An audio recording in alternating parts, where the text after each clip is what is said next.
النساء الأرمنيات كباقي النساء في سوريا شاركت في ثورة 19 تموز، لأن النساء الأرمنيات في عبر التاريخ لعبت دور هام واستثنائي ومحوري في الحركات التحررية والثورات الوطنية.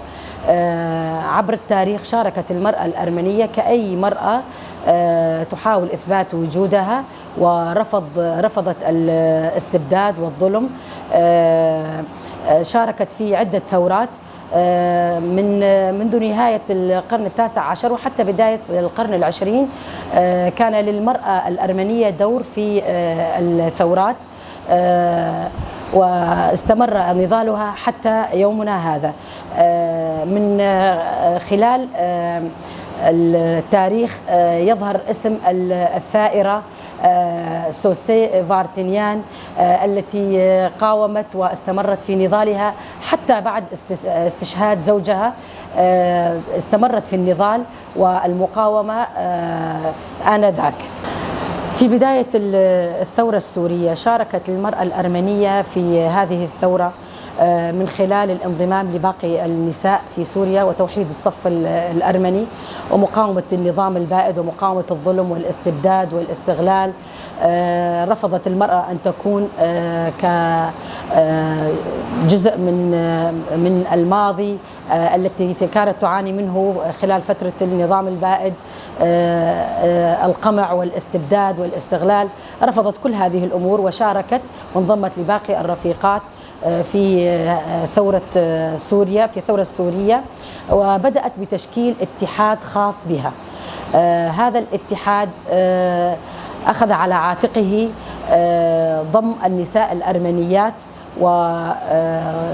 وردفهن في الصف الموحد، صف المقاومة. هذه النساء شاركوا في عدة حركات وثورات رفضا للظلم. النساء الأرمنيات ضمن اتحاد المرأة الأرمنية حاولت هذه النساء إثبات وجودها من خلال تعلم لغتها الأم وتعليمها لأولادها وللجيل القادم للمحافظة على الهوية الأرمنية وما كسبته من خلال هذه الثورة. من خلال اتحاد المرأة الأرمنية بدأت المرأة بالعمل في عدة مجالات. المرأة شاركت في عدة مجالات مثل إقامة ندوات وحوار، لقاءات حوارية ومحاضرات بهدف التوعية والتعليم والثقافة، وأيضا كان لها دور في المجال العسكري. وحاولت المرأة وتحاول حتى اليوم إثبات وجودها في كل أنحاء سوريا. المرأة الأرمنية تحاول إثبات وجودها، وهي استطاعت إثبات وجودها عبر التاريخ وحتى يومنا هذا. ومن خلال الاتحاد تعرفت المرأة على حقوقها وواجباتها، وهي تحاول الآن الحفاظ على مكتسباتها من هذه الثورة عبر هذا الاتحاد.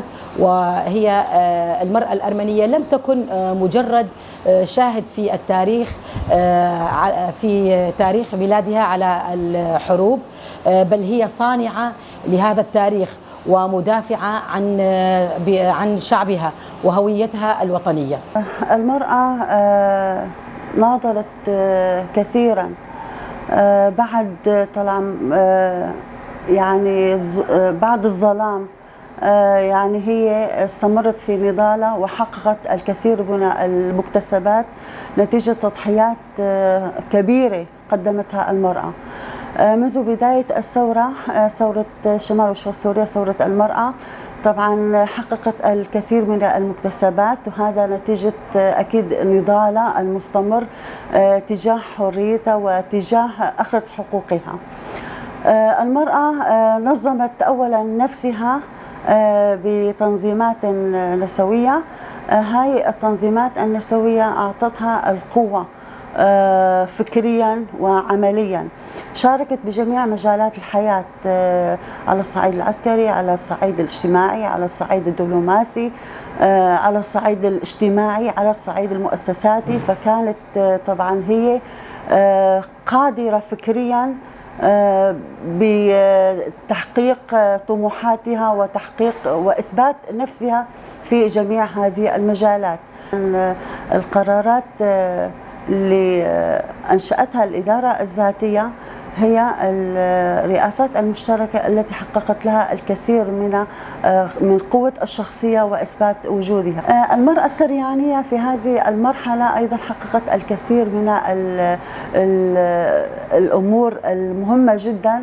من ضمن هذه الأمور طبعا هي مشاركة المرأة من جميع المكونات، سواء كان من المكون الكردي ولا العربي، في جميع مجالات الحياة.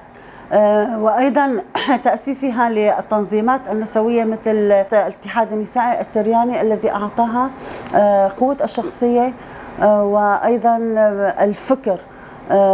نتيجة هذه التنظيمات النسوية طبعا الاتحاد النسائي السرياني هو كأهمية لأي امرأة سريانية من حيث النشاطات، من حيث مشاريع تنموية أيضا للمرأة، من حيث شاركت المرأة بجميع مجالات، منها المجال العسكري أيضا، حملت السلاح المرأة السريانية إلى جانب أخواتها من المكونات الأخرى، ناضلت يدا بيد مع جميع المرأة في شمال وشرق سوريا، وأثبتت وجودها على جميع الأصعدة أيضا.